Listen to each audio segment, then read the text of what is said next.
mudanayaalo anigoo ah Samatar Faarax Dalal gudoomiyihii ururkeena la magac baxay Xanisla Somali community maanta waxaan aad iyo aad ugu faraxsanahay inaan gabadhan xildhibaanada ah isku soo sharaxaysa ma aragtay xaafada Feltham Heston Cranford iyo qayb kamid ah Southall oo wadaagno ma aragtay degmada Ealing ayaanu ku niri maanta noo kaalay maadaama ay doorashada ka qayb qaadanaysa bishii soo socota todobadeeda sanadkan lagu jira 2015 wayna naga ogolaatay waxaan aad iyo aad ugu mahad celinaya Cabdi Cumar oo si xoog leh arinta ma aragtay u dabagalay oo yiri ilaa waa inaan ma aragtay gabadhii la xiriirna 2 week 3 week buu ka soo shaqeynayay fariimo badan ay isku direen markii ugu dambeysana uu ogolaansho ka helay uu ila soo socodsiiyay isagana aad iyo aad baan ugu mahad celinaya sida uu ma aragtay inoo garab taagan yahay oo inoo taageerayo because waa loo baahan yahay rag kale oo ma aragtay meeshii ku dhex jira badana ururkeena dumar miiran way waxaan jeclaan lahaa dhalinyaradu inay ma aragtay ka soo wada qayb qaataan insha Allah ta'ala iyo raguba haduu aaba idmo.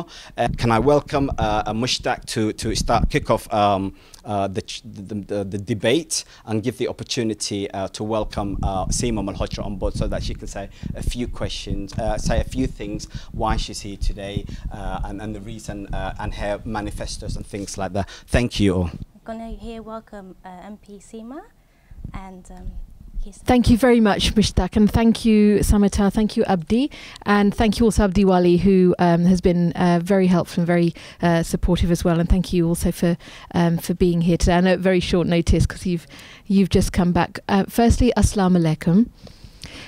And really pleased to be able to be here with you. I know from the very first time that I started as Member of Parliament, I know that Alan Keane had a very good relationship and support with the Somali community, and that was certainly something I wanted to see carry on.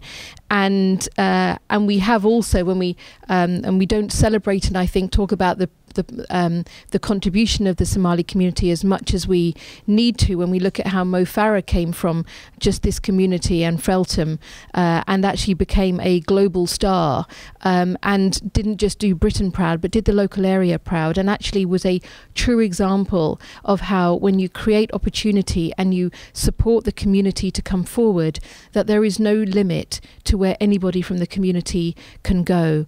And so that's the spirit with which I think we have to start thinking about how we always are there to enable, to support, to deal with those issues that so many issues I've had to support and wanted to help in the Somali community, both in education, in housing being really, I know, a problem. Also I've had many immigration matters and other issues, access to jobs being for women as well has been quite an issue, and I know that when you've come forward as well, low pay has also been an issue, and difficulty when you lose your job about finding work again. There's too much also in terms of just the society not being open enough, I think, to some of the newer communities. It was experienced also within the Asian community when my parents came through. I was born in Britain and grew up here in Hounslow, and you do find that you sometimes do have to tackle those barriers of perception, sometimes prejudice, but also just a lack of engagement with communities, and sometimes that lack of know-how about how to be served and how to be better connected. And so this is some of the reasons why when we're working with Sahel Ali as well, we've actually started the work around and working with the council. I know some of this is carrying on, I hope is carrying on while I'm not the MP for a month, but I'd left it with the council because there wasn't much more I could do until after the election when hopefully I will be re-elected, but was to look at how we have more local jobs clubs as well, because the localization of that support and the tailoring and also the understanding that will then be built by those who are providing those services of the specific needs of the community will mean that you get a service which sees the community being able to go back to work more quickly as well, and you don't have the higher levels of unemployment. This week as well, the Labour Party launched its I don't know if this is working. Can you hear me? Can you? Okay, it's the oh, I see. Okay, we launched our ethnic minority manifesto, and I was in Leicester for that launch and spoke at that launch. And it wasn't just the issues of unemployment that was raised, and the fact that in the last 5 years, ethnic minority young people have the unemployment rate, long-term unemployment rate, has increased by 50% in the last 5 years. So even though jobs are coming forward, there is a real question about why those jobs aren't reaching everywhere, and why young ethnic minority communities are finding it harder to get access to those jobs. That's one of the reasons why we've said, when we're looking at how we would have regeneration, when we would be approaching employment, we would be wanting to make sure that the recovery is reaching all areas, not just the easy to reach areas, but making sure the services are in place so that those who are in perhaps more either poorer areas or areas where there's less employment, or where it's been harder because of education or other reasons, that those services actually still reach and the jobs still reach. And we would monitor that very closely. We also know that educational attainment has been lower, but I have seen in Convent Way and other areas, the young children coming forward, how bright they are, how much they are actually doing so well in schools in the areas where they are still so strong. And that has to be celebrated and encouraged, because as they get slightly older, as they become teenagers, the challenges of life can become greater. Then sometimes they can start to feel excluded if doors are closed to them. So we have to work on making sure that the young generation are growing up feeling that the doors are continuing to be open. And when we hear also what the reality is of young people's lives today, and also the growing race hate that we have seen, some of the divisive language in our politics as well, that actually has had a negative effect. We've seen the rise of anti-Semitism against the Jewish community, which has been very disturbing. But also we've seen the rise of Islamophobia.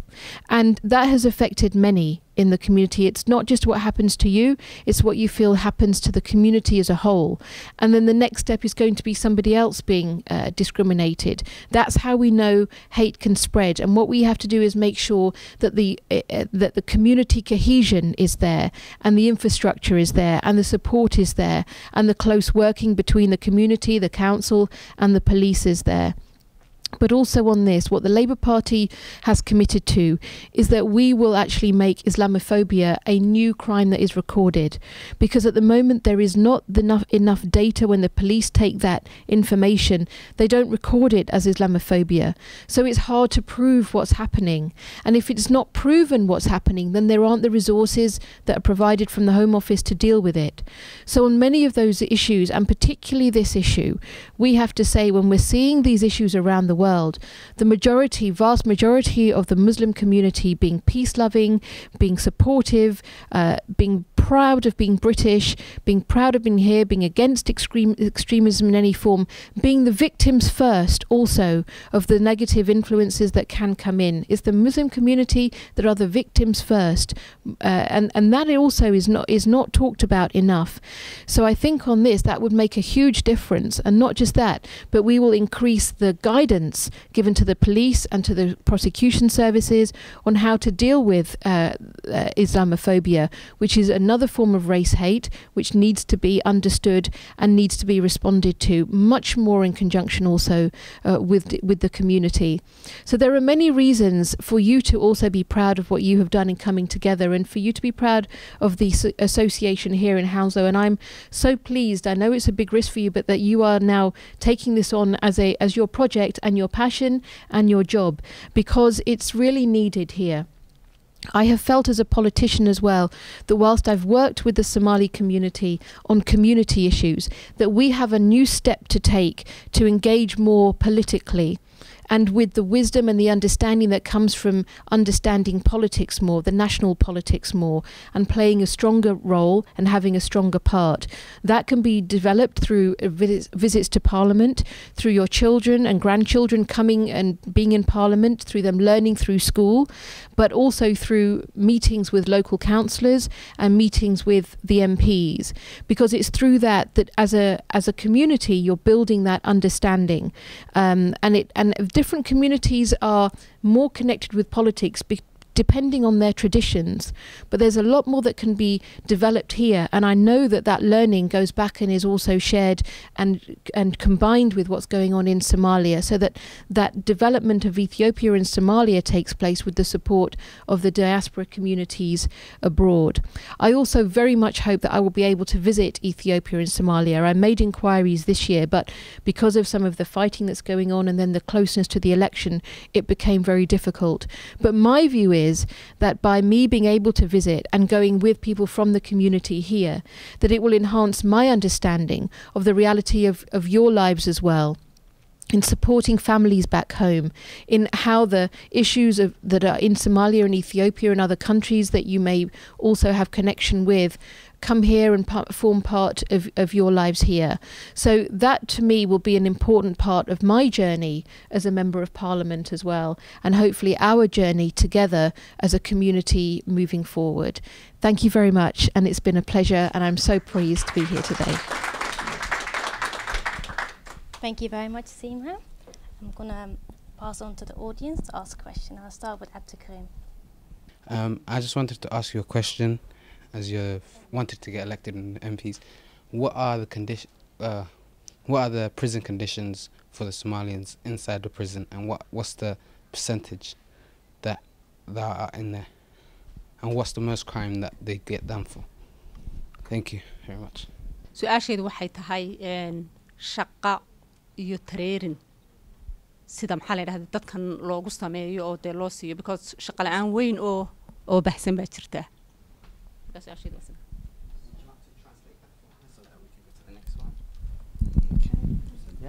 waxaan weydiinayaa dadka oo guryaha overcrowdedka ku jira oon caruurtii gurigiis lahayn iyo guriga oo marka dadka ka tanbadan yahay dhaam keenaya oona hadhowna councilka aan waxba ka qabanaynin ay qorayaan window ama la furay sidan aan waxaan soconin oo gudaha dhaamka imanaya inay yiraahdaan daaqadaha ku soo wareegaleystaan oona waxba ka qabanin. Her question was about Somali families often have large household, and it's about overcrowding and also lots of damp conditions that you have to live in, and the council not being helpful as well in moving them into bigger houses and helping them with the housing conditions they are into, and also with young children as well. So I'll take those in reverse order as well. In terms of the housing conditions, I've had so much casework in relation to this. There are two things to note. Firstly, that house building dropped a lot under this government. They stopped, one of the first things they did when they came in is stop a house building program that would have helped make sure that there were more homes for people. And there are thousands on the waiting list in Hounslow. Now, Hounslow Council has done what it can. I think there is more that can be done. They've also had problems with Hounslow homes, which have become very public as well, and they've had to bring the service back in-house, and repairs were not being done that should have been done. I have visited homes myself, and I have seen the damp, and I have seen the situation that children are living in as well, that it's affecting their health and the health of older people. Now, I don't know what the full answer is going to be, because the budgets have been cut so much to local councils. In the last 5 years under the Tories, 40% of the budget to councils has been cut. So that is, if you imagine, and Samantha, you've been working in the council, they're human beings as well in the council, doing what they can. So I believe we have to be starting to look at different solutions.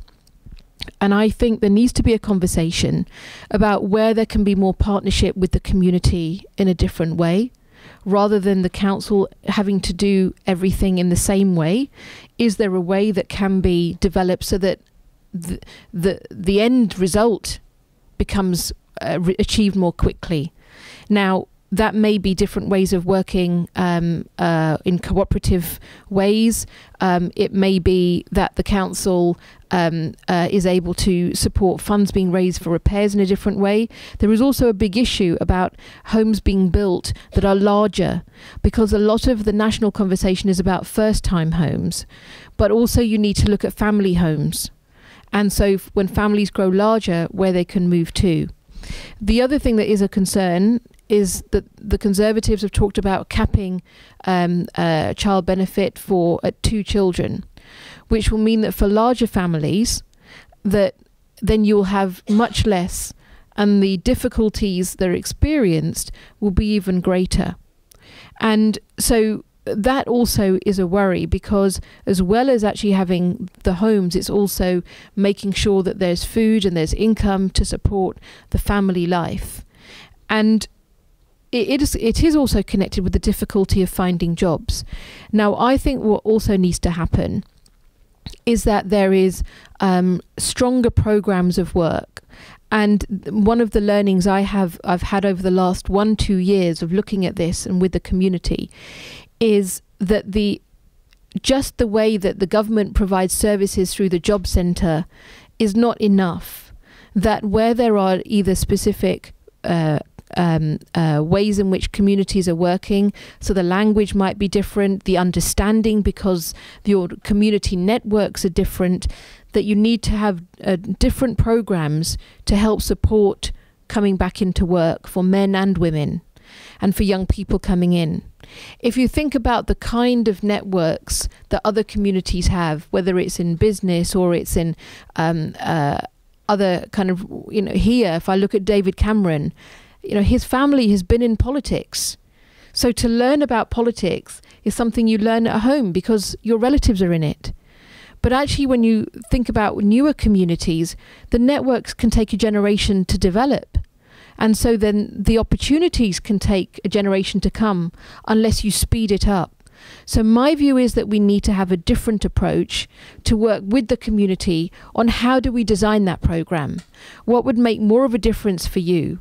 And then we work with the council and other organisations and charities on building that and coming into the community to run those jobs clubs. That's what I've started the conversation with the council, and I believe it has to be a priority because the numbers show that is actually ethnic minority communities also being more left behind. In terms of young people in prisons, certainly some of the cases I've had, and we know young people and ethnic minorities are disproportionately represented in the prison population, around 30 or 40% even, and it's much higher than the population more widely. Partly a combination of less education attainment, partly it's been issues to do with gangs, partly it's to do with it's been other being misled, and crimes that can be thieving, that have been drugs. Those are actually some of the issues that I've dealt with personally. And so with those issues, and when you have parents who are coming to you with the difficulties that their children have faced and how they've ended up going into crime and then being in prison, it's heartbreaking because they're just young children. And when I've been into Feltham Young Offenders as one example, I've seen people of all backgrounds, but when you see 15-year-olds there, you think you're just really children still. And you have to take responsibility, yes, for what's happened, but how can we make sure that you then have the start to give you another start and a fresh start to then move on? And I don't believe that we've been good enough at helping young offenders particularly move on and have a second chance. So there are issues as well, and we raised these during my time also on the Justice Select Committee, because unless we also deal with the reality of why young people are going into prison and why young people of certain backgrounds are more likely to be. Also, I've talked to magistrates from the local area here who talk to me about more people from the Somali community that they are seeing also going in. That also is a painful to them as people in the community, because that's a sign of our collective failure also, that these issues haven't been dealt with more when the children are young, to be able to give them a stronger start.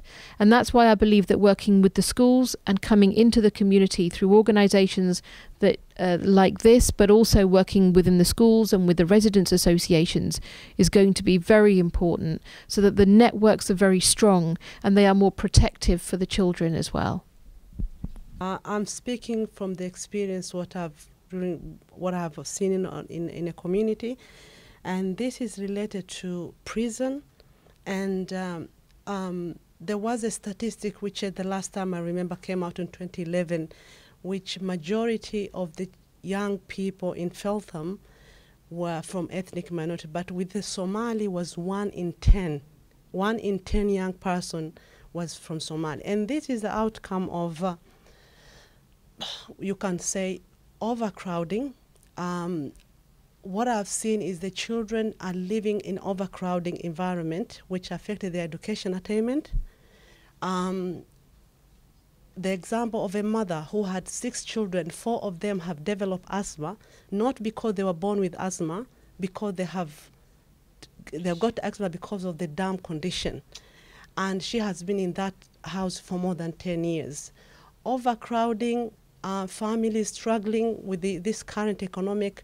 If a child is unable to get something from the mother and the family, what happened to young people? They are doing so well. Somali children are very bright. Yeah. And you have touched about Mo Farah. Mo Farah, yes, we was very happy is one. But within our community, we have managed, the last when Labour was the government, we have created more teachers, barristers, nurses, midwives. That is what I came in this country when Conservative were in power. They were unlikely to see Somalis around, but you walk around, you see Somali doctors, Somali nurses, Somali drivers, Somali carer. We are among the top good fostering carers in this country. The children who are fostered with the Somali family, they are doing so well. So Mo Farah is one, but we have got so many heroes within our communities. But mine is more than a question. It's more of the disappointment and more of the statement. Seema Malhotra, you're going to be, I hope people they're going to elect you, because for us, Conservative coming back, we don't have any hope. But we have got a huge problem, and it's about credibility. It's about our vote have to count for something. You know, we have got a crisis in overcrowding. People are living in a condition which if you will come with me, I will be very happy to show you. Is a heartbreaking. You know, our children are becoming a carer. Why our young people have so many in? We are among the small immigrant in this country, but our children are overpopulated the prison. Not in here, it's in here, and that is a problem because our children are becoming a career of carrying the drugs around. They have become the careers of the big gangs. You know, we can't solve everything, but we need you to give us a problem. This is about trust. You know, we will vote for you, but in 5-year times, we don't expect you to do so. But the first problem with our community is the overcrowding. I will finish with I'll add it to the. You talked about engagement with the community about the housing issue. I'll give you an example. The houses, majority of the people live in a house. If somebody buy that house, they have got a problem of overcrowding. If it's theirs, they can increase 2 rooms at the back. Why don't the council, instead of putting this family for 10 years waiting, why don't they increase? Because if this family buy and they've got the right to buy, they can increase. Why don't they give the extra? Because there is a space and people in that area develop in that way. Increase the 2 rooms at the back because there is a space. There are so many things that be done, but the children, education, attainment, and everything is all together. You can't solve one and the other, and each one affected the other one. My question is in the area of education. My main issue is that our children, in the Somali community, are probably in the bottom of they're the lower achievers when it comes to in the schools. Even though the parents are trying their best, a lot of our income goes towards tuitions and after-school programs, which we cannot even afford, but we do it so that we better our children. Now, Seema, are you willing to invest in our community and perhaps put some funding towards our community in terms of education, after-school programs, in order to help us? Thank you. Thanks to Samatar for organizing this wonderful event. We all know it's not easy to organize and to come together. Seema is a wonderful person. I've been involved with her for about a year now at Darussalam Masjid, the main center in West London for the Somalis. And she's really done a lot of work that is really good for the Somali community. I think she's one of the, if not the only, very successful politician who has managed to penetrate, into a very solid wall of the Somali community, and kind of get us out of our fears, really, as a community. She has done, I think, a lot to engage the community. So I really thank her for that good, very positive steps for our community. I want to ask one question, Seema, and that is, the Somalis are not very much present, as you've mentioned before. And I think what you were saying before was her understanding of our community, the youth, high level of imprisonment of Somali youth in prisons, the lack of proper representation in the political system, and other issues, which shows that she has done her research to understand the community. I was going to say, a lot of the people have asked me, what is the best way for us to get involved in the political system and be seen in the system, both local and national, for a new community such as us?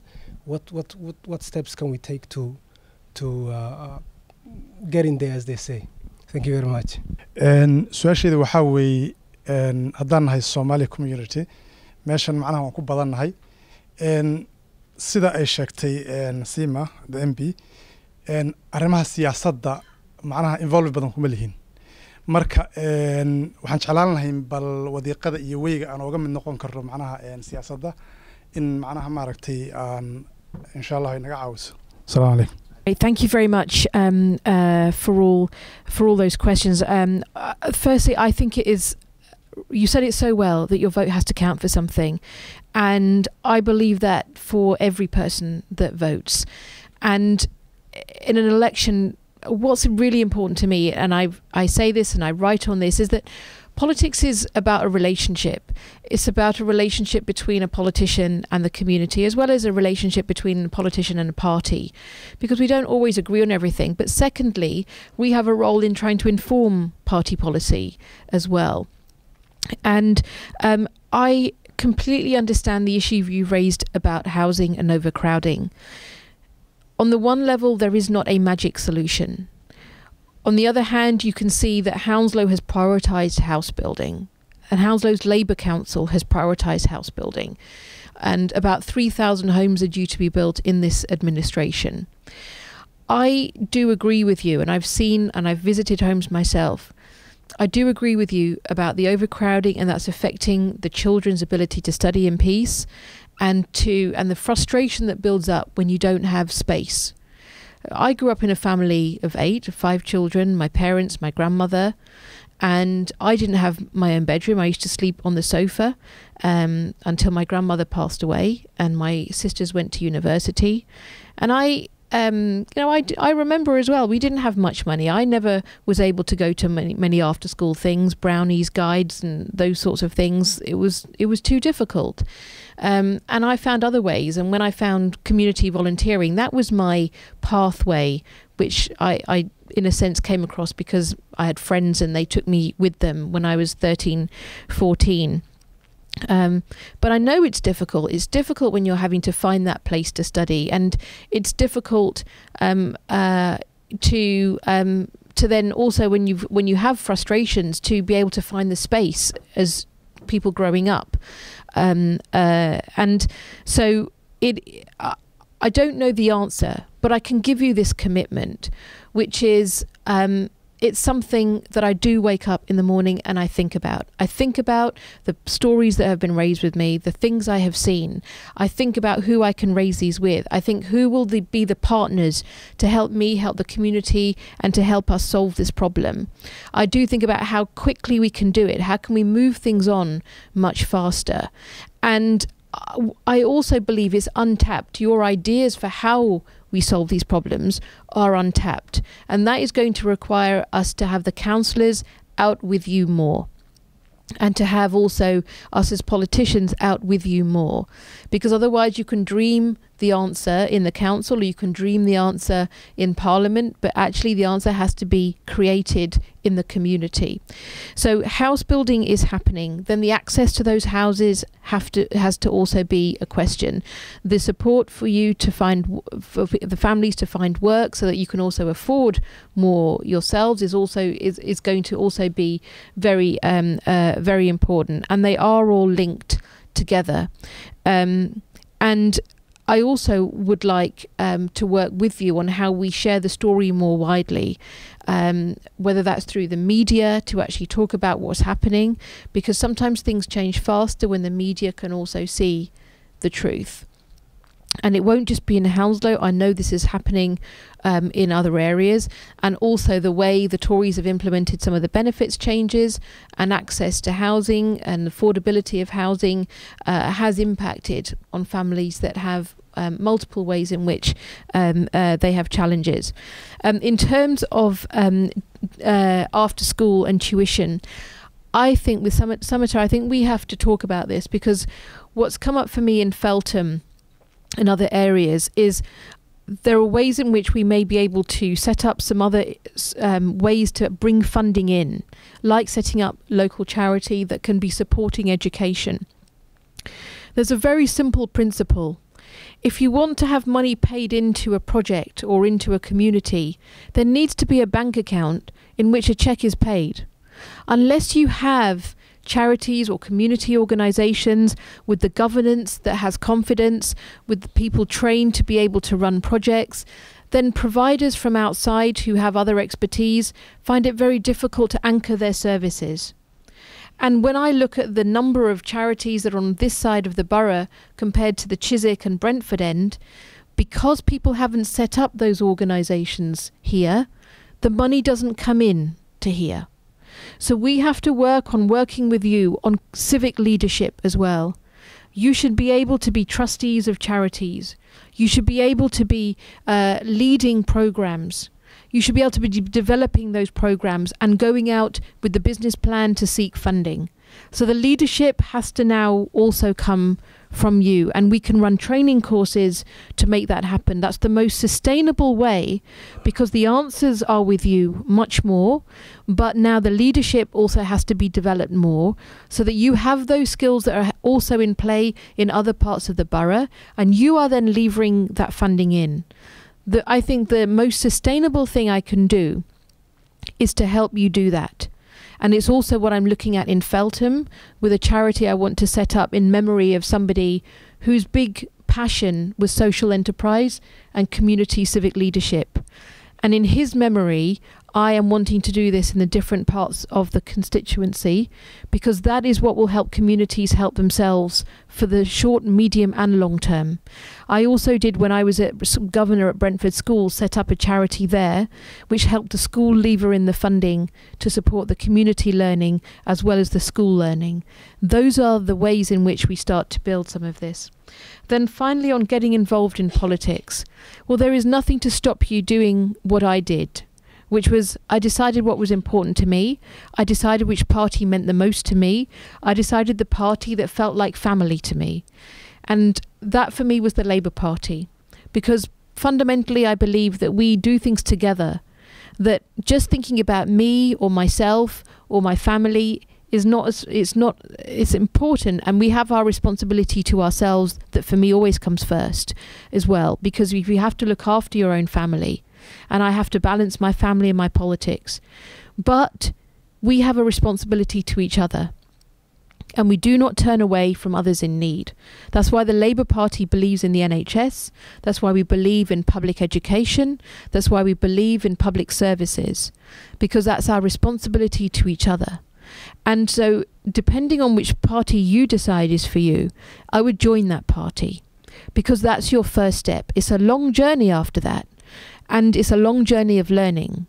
And if you want to also learn about politics and the election, then you should get involved in the election. You should decide which party, or you decide where you are, come out on the canvassing. We have a lot to do over the next 3 weeks. And 3 weeks today, the next government is going to be decided. 3 weeks today. So I would encourage you, if you want to be involved, then see me afterwards, or give your, I don't mind if you wanted to leave your emails with Samatar and he's able to pass them on to me, your name, address, phone number and email, and then you don't feel under any pressure to give it to me. But if you wanted to pass it on to me, then Samatar, if you were able to take those, then that is for you to decide, and we will work with you so that you understand the election. Understanding and building that knowledge is what I did, and I believe that it's the responsibility of everybody to also do that for themselves. Seema, if we elect you, okay, so what is guaranteed you have given us for the healthy and NHS, for the hospital and GB? So we have seen is a lot of the problem of this country. I live this country especially 20 years. I used to work as a bus driver. As you see, I'm using as crash.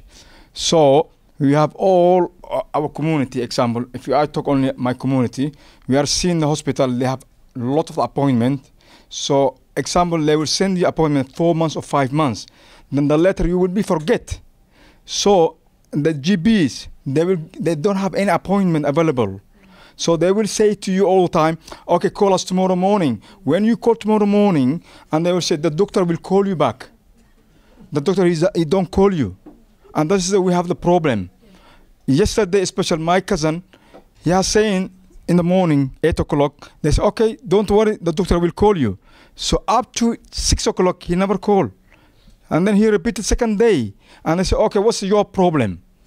That's we don't want it. So if we elect you, we wanted to be doing this problem. The hospitals and GPs, especially if we go in why is the UK? UK, they are Europe. I've been, last 2010, I've been in Germany. I had an operation in Germany. So I've seen, when I've been in the hospital, they still treat me. I was in hospital 1 month and 10 days in the hospital. They never told me to go get appointment. Why only here? When we go emergency, and they will say to go, you see your GP, you don't come here. Thank you very much. The situation has got worse. Hospital waiting times have got worse. A&E times have got worse. GP appointment times are worse. Cancer treatment targets have been missed. We will commit to 48-hour GP appointments for people who want them. The Tories took that target away. We will also increase the number of nurses by 20,000, doctors, GPs by 8,000, and home care workers by 5,000. And we need that, and we will fund that investment through both the tax on larger properties, but also by reducing tax avoidance. So there are ways in which we plan to make sure that investment is there in the NHS. My question is, if you are re-elected as an MP, as a resident of Feltham, I just want to know, what are your pledges locally? What are you going to plan to do locally to help the local community? And also, for those that don't know, how is it best to reach you if you want to see you? So my question is regarding anti-terrorism laws that are being implemented by the consecutive. What sort of different approach will you think that you can bring in if you're elected? Excellent. The first on the issue of Feltham, I've been involved in a range of projects, but the biggest thing is the Feltham Master Plan, which I don't know if I have this is here. It's actually on the front here. And that's including the regeneration of Feltham arenas, actually making sure that the town centre is regenerated, that it's a place where families can go, where there's more opportunities for young people, that we open up the pond area so it actually is used by families, because that will have a knock-on effect on reducing crime in the area, because it becomes lifted up. So pride in the area and access to both jobs and services is very important. I've also been involved in securing funding for jobs clubs in Bedfont, and also for a new youth centre that was being developed in Hanworth. And that's also part of making sure there's a legacy starting to be left more for the next generation as well. There are also some other activities I've done, including with women's networks, with Feltham Arts as well. and then with older people in Feltham as well, supporting some of the concerns they've had around the cemetery and around just outreach work into the community, tackle some of those social issues of loneliness, etc. And in terms of anti-terrorism laws, I mean, these are incredibly tough. This is a really tough issue, one of the most toughest issues for any government to deal with. But what is clear is that unless you deal with the communities, and you work with the communities, and you work from inside the communities, and you work to support the communities, then you are not going to succeed. Whether that is in making sure there are resources in schools, or for parents to bring them also with the knowledge about what may be happening, and then to say we're working with you, not doing things to you. There's been too much, and I've heard this directly as well from others, that even those where even examples of where the police have recruited people, those new police officers have not had the training to understand what's going on, or to understand how to engage with the community. So what the government has done also through the Prevent programme, we've had real concerns about how they have cut all the community engagement that really was existing, and it's become much less of what it was and much more of being led by the services. So I believe there's a long way to go, because nobody wants to see any influence of terrorism here. We know there are pockets of this because we know there have been raids also in Hounslow, but again I come back to this, the first people to suffer are those in the communities closest, and and also making sure we reduce the vulnerability of young people who will be exploited.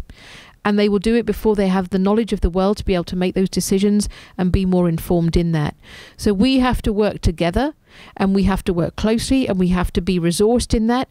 We need to see an increase in officers and the training of officers. We have committed to increasing police officers. The Conservatives cut that, and Boris Johnson cut that from 6 to 2 in every ward. We have also said that we will need to increase the number of ethnic minorities recruited into the police, because study after study shows you need to build the relationship between the police and the communities so they are more representative. That helps with prevention of crime, and it helps with support when issues occur. With regards to the NHS and the problems of the waiting times, is there any particular reason why you only chose the nurses and the healthcare workers to improve on, as opposed to the whole NHS services? The commitments we've made have been to where there have been real issues. So we saw nursing numbers drop. We saw the nursing training places that were cut. So there's need to be some reversal. In terms of GPs, again, GPs are retiring and not being replaced. And actually, also the Tories, they took away the ratio of patients to GP. In Hounslow, we have one of the largest ratios. So getting appointments is even harder. We need to make sure that that changes. And also home care workers, because we also believe very strongly, and you'll have seen this in your own families and in the community, that because community health services are not being resourced as well, people are not being supported and then ending up in hospital, and they're not able to leave hospital quickly. And we've also talked about midwives as well, because that's also been a shortage area.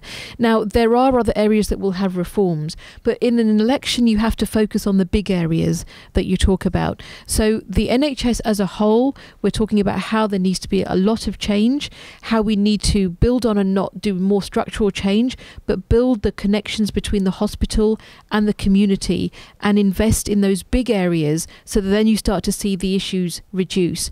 But we want to see the A&E waiting times come down. We want to see this faster access to appointments in hospitals, just as we used to have, reduce the waiting times.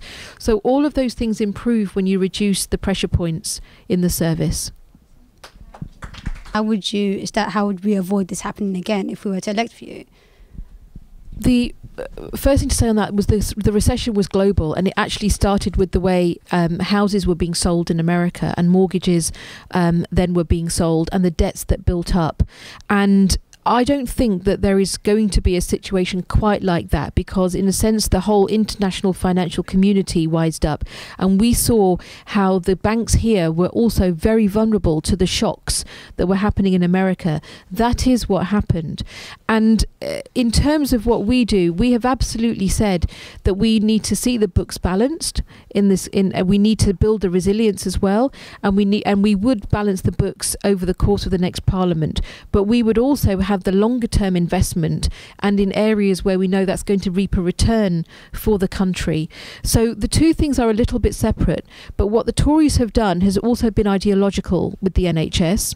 And we believe that you should not have the amount of, in the same way, the amount of private investment. And actually what you need is that balance that keeps the health service public and keeps the health service in the public's hands.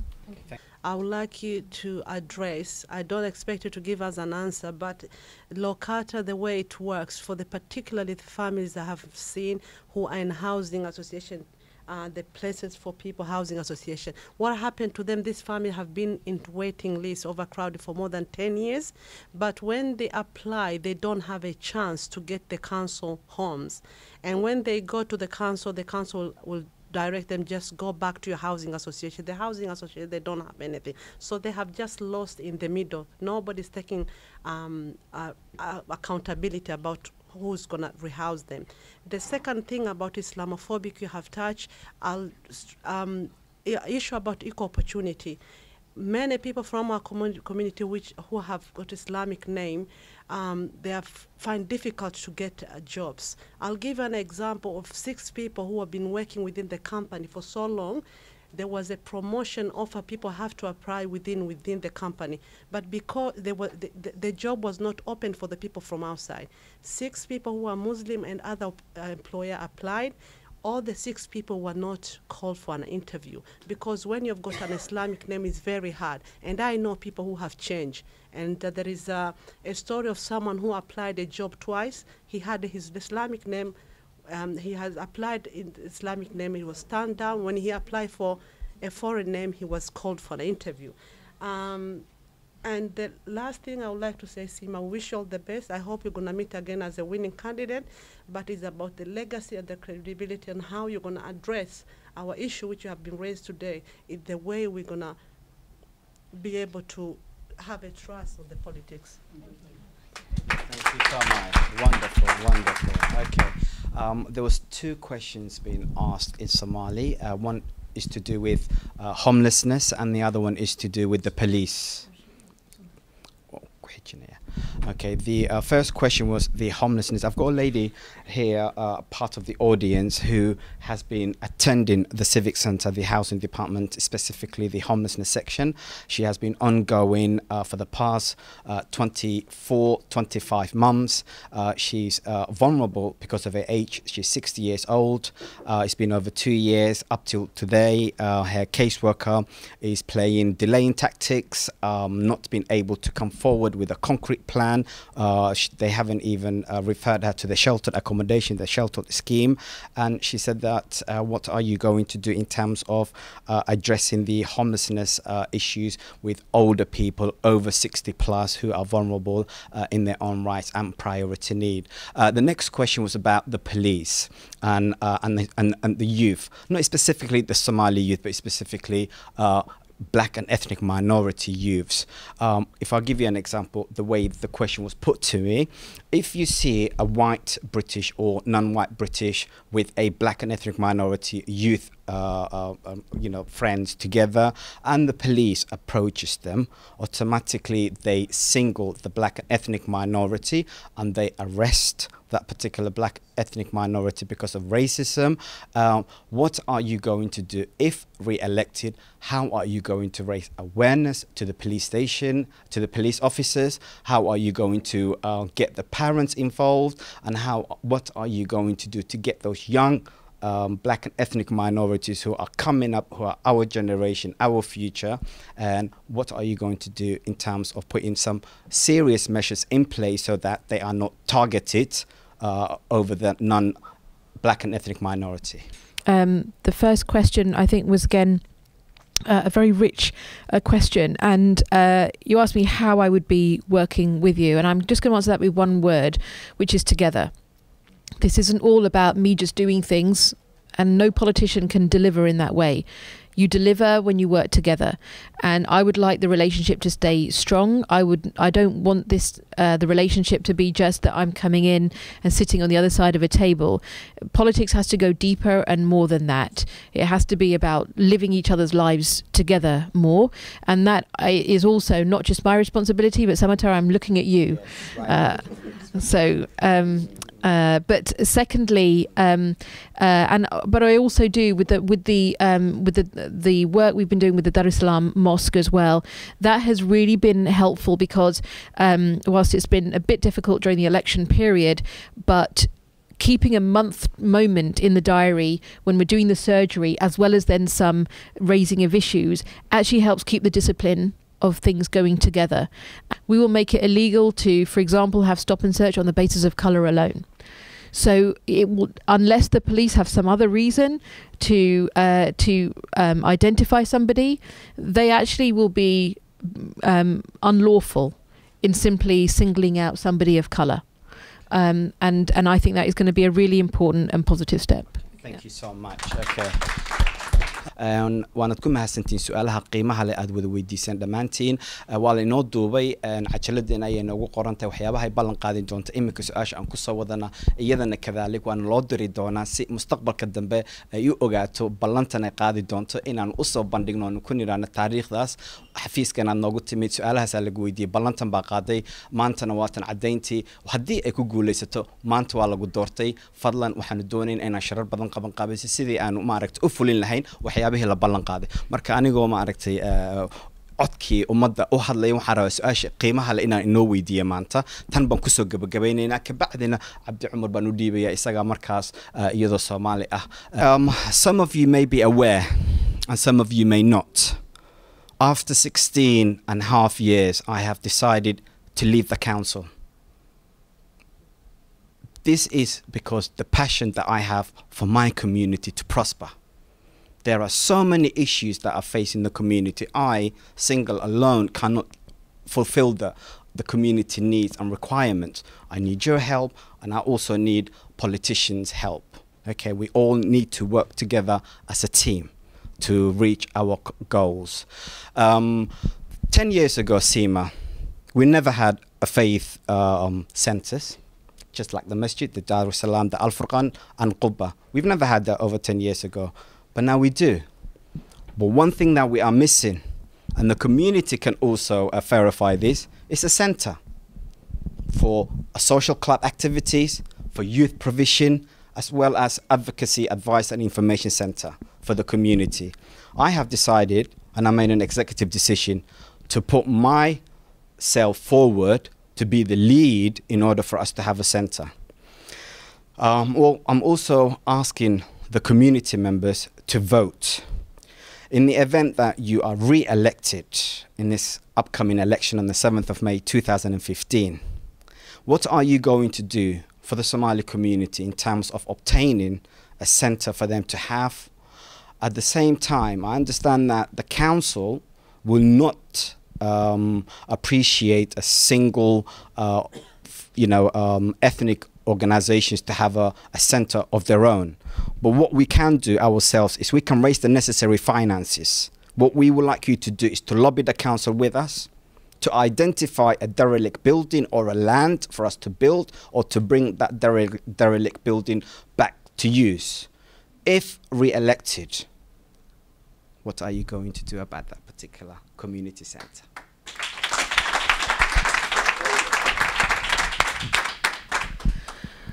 Well, I'll just say this, which is I totally understand and believe in the need for you to have a base from which you can develop programs, because that base gives you a place from which you can have some stability. Then you can have a sense of, it starts to become a sense of a place in everybody's lives.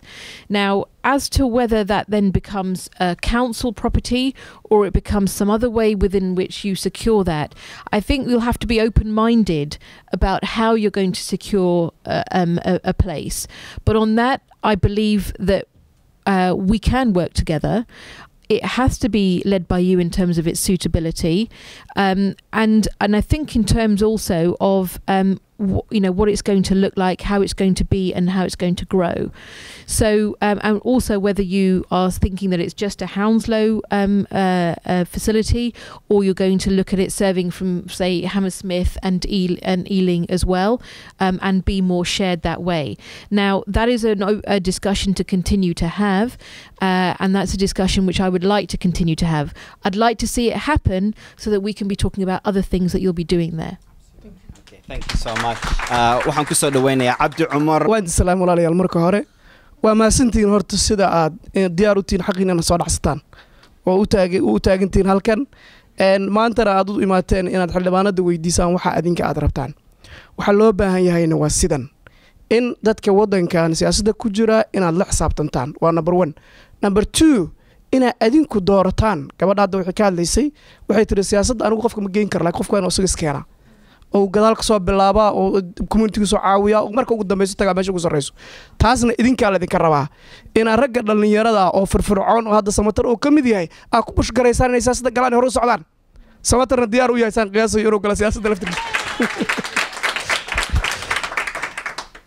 inta kadib walaalayaal waxaan rabaa inaan ku soo gabagabeeyo hadalkayga adinkoo aad u mahadsan waad ogtihiin in muddo waxaan aad ugu dagaalameynay inaan santar helno si kasta waa isugu dayna waatan halkaas maxay ahayd 6 bilood ba lacagta ku aruurin jirnay waa soo gudubnaa meesha aan xafiis yar oo hal kursi ka helnay iyo hoolkan yarka oo khamiista iyo talaadada aan haysano maalin walba waxa halkan maalinta talaadada waxa halkan lagu caawiyaa markay ugu yar tahay dad gaaray 25 qofood samatar qiralaha siiyo shaqadaas isaga maalin walba qabto maalin waxaan u imaadaa halkan soo kaligiis joogo cid kale aysan la joogin qof kale wallahi rusra caawinayna xitaa asaga kaliya oo rasmiga joogo marmar qiralaha siiyo shaqeeya danihiisa intuu soo dhaafa halka u fariisto ninka odaga u jeedaan gabar yar oo dhalinyaro waa la waayay oo caawiso oo odaga bedesho marka taasna runtii waxa loo baahay inaan caawino oo garbaha is qabsano si aan maanta meesha aan u joogno meel ka fiican aan u gaarno midda kale ugu dambaysa waxa weeye walaalayaal Sima waxay u taagan tahay inay noqoto parliamentary ayada waa parliamentary sidaad la socotaanba